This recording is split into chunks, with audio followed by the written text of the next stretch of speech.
headline late today, FBI Director Christopher Wray announcing he will resign at the end of the Biden administration amid pressure from President-elect Trump.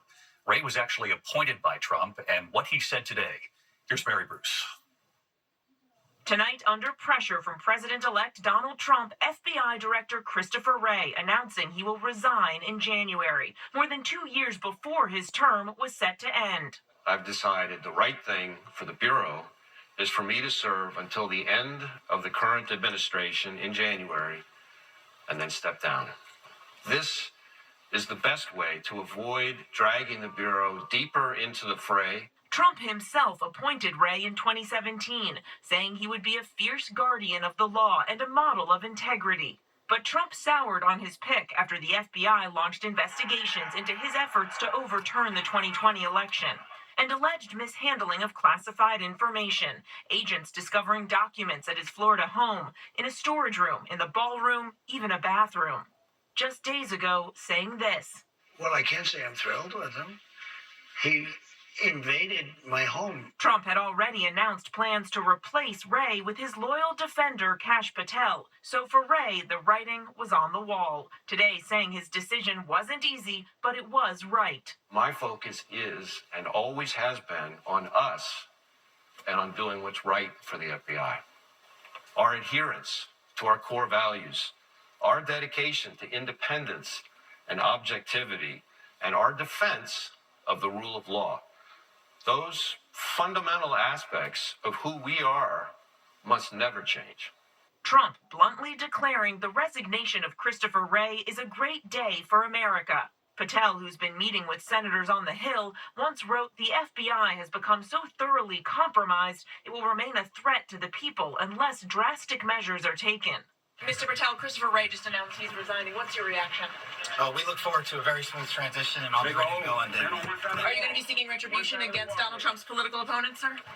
But Democrats are concerned about the independence of the FBI. There was a reason we put in place the idea that an FBI director would serve for 10 years, so that you weren't subject to the whims of a particular president. Am I worried about that independence of the FBI? You bet. David Kash Patel making the rounds on the Hill today, but there was another Trump nominee here as well. Pete Hegseth, his embattled pick for Defense Secretary, meeting with senators, including Republican Susan Collins. She told me they had a constructive, substantive meeting on a range of topics, including the allegations against him of excessive drinking, sexual misconduct, and financial mismanagement. But David, she's waiting to see his FBI background check. Mary Bruce up on the Hill for us tonight. Mary, thank you. Next tonight here, a major storm slamming the Northeast as we're on the air this evening. High winds, heavy rain, flash flooding. Look at the radar tonight showing the storm barreling up the East Coast. 60 million Americans on alert from the Carolinas up to New York City to New England. In the west at this hour, red flag warnings remain in effect near Malibu. The Franklin fire still out of control. The evacuations, Dick Van Dyke among those evacuated. Let's get right to Chief Meteorologist Ginger Zee on all of this tonight for us. Hi, Ginger. Hi, David. The flood and wind alerts are still up. We are in it right now with that front passing as we speak. So you can see on the radar where the heaviest rain, that yellow and orange, that's where you can see another 2 to 4 inches, and the same area gets it. Some spots have already had 2. And then the winds could still gust 50 to 60 miles per hour. Now, this is going to be replaced late tonight, early tomorrow with really cold air. So that is going to turn on the lake effect snow machine in western New York, a foot or 2, West Michigan as well, up to 3 feet.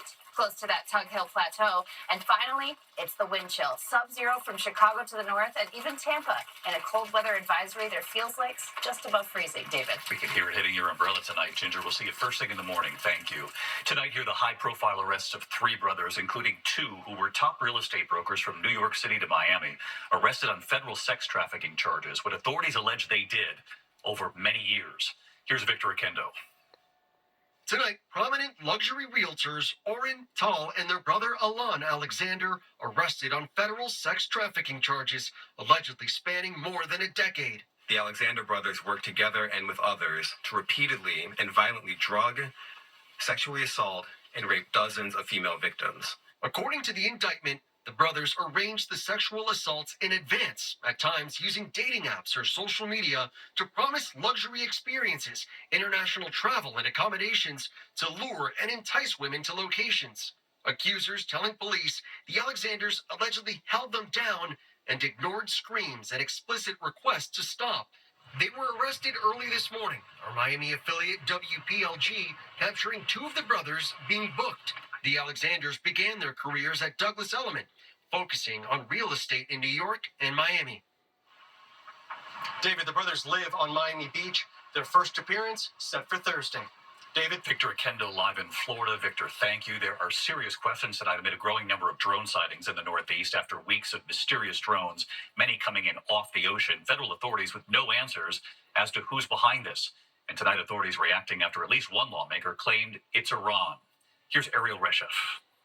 Tonight, officials in New Jersey sounding the alarm, now calling for immediate action by federal authorities against those mysterious drones in the skies for weeks now, with no answers about who is behind them. They're just pacing back and forth, going very slow. A Coast Guard ship also trailed. One of their 47-foot motor lifeboats was followed by between 12 and 30 of these drones. Dozens of sightings reported since last month, including near sensitive military installations and President-elect Trump's Bedminster Golf Club, where he resides. Tonight, the Pentagon striking down unverified claims made by one lawmaker that Iran is behind those drones. Our initial assessment here is that these are not drones or activities coming from a foreign entity or adversary. But one White House official telling ABC News they are not ruling out foreign involvement. David, here in New Jersey tonight, some lawmakers want to shut down the airspace to all drones until the public has some answers. David? Ariel Reshef with us. Ariel, thank you. Overseas tonight into Syria and the desperate search for missing loved ones after the fall of President Bashar al-Assad. Tonight, our James Longman in Damascus at a hospital morgue where there are now images posted outside the morgue. Families from all over coming to see if they recognize the bodies, to see if their loved ones who disappeared under Assad. We warn you, this is difficult. Here's James.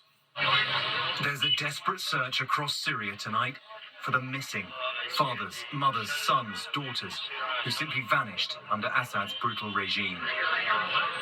On the wall outside this Damascus hospital, photos of corpses. Families gather to try and identify loved ones. We're not going to get too close because it's incredibly graphic, but basically I'm looking at the skeletal remains of multiple human beings.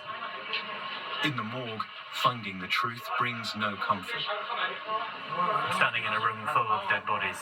There's 5 men in here. You can see hands, legs poking out of the bags. The smell is overwhelming. And people are coming in here trying to see if they recognize anyone.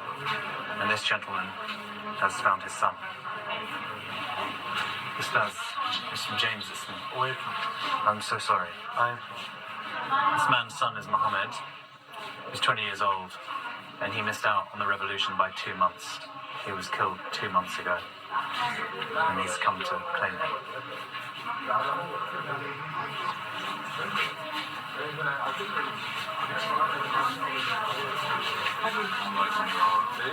A family's grief.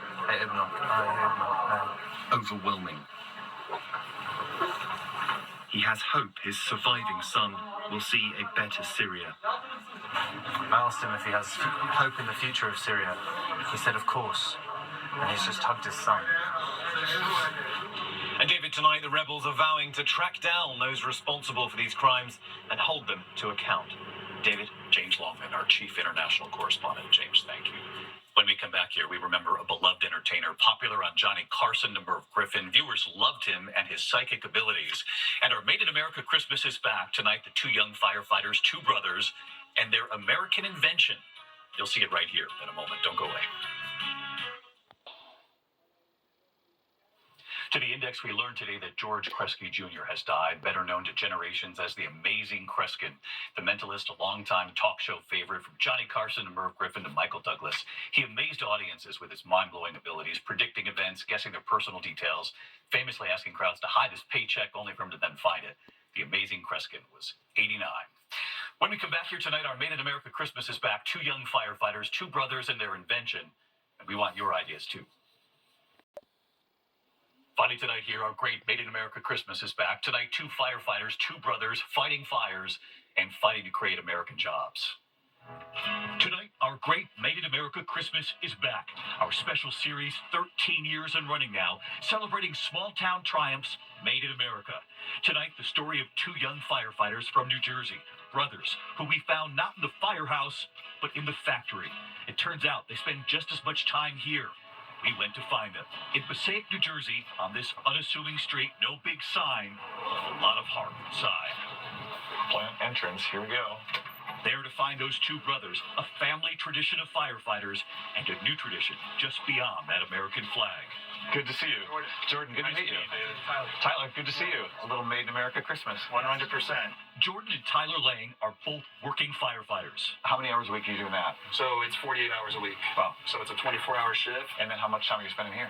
A lot. Every other day. And it all started with an idea in the Fire Academy. This is a heat strap.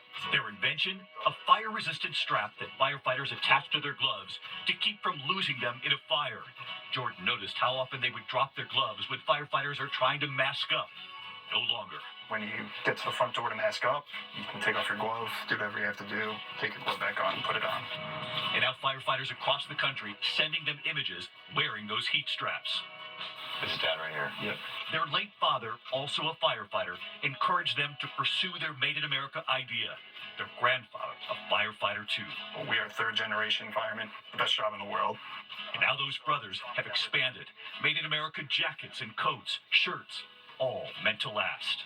You're not going into the fire with them, but they're meant to survive, meant to last a long time. Right. All we can do is just make the best product we possibly can. I get a lot of customers call and say, thank you for what you do. Thank you for bringing this back. Some tough products from Yes. a couple of tough brothers. Yeah. They call this their deck jacket. This is all sourced here. The sheepskin from Texas, the wool from Connecticut, hand-dyed and sewn in New Jersey. All right, let's try this out.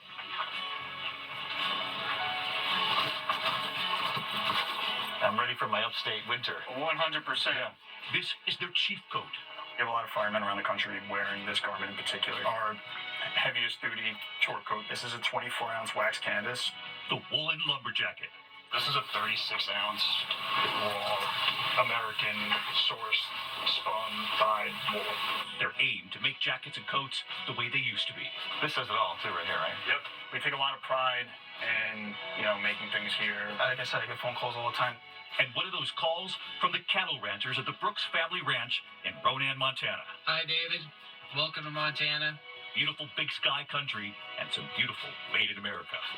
Some good heat straps clothing. It's built like a tank. Cattle rancher Brandon Brooks. Wax canvas, cuts the wind, fights the rain. Wool lining keeps you warm. The brothers telling me they travel all across this country to thank their customers and to see how far their clothes are traveling. While back in the corner of that small New Jersey factory, those firefighters ready to answer the call with their coats, their company heat straps, made in the USA. We're rooting for you. I appreciate it. Thank you. All right, Merry Christmas. Merry Christmas. Thank you. We love Made in America. Their dad and granddad would be proud. We'll stay on it through Christmas. Good night.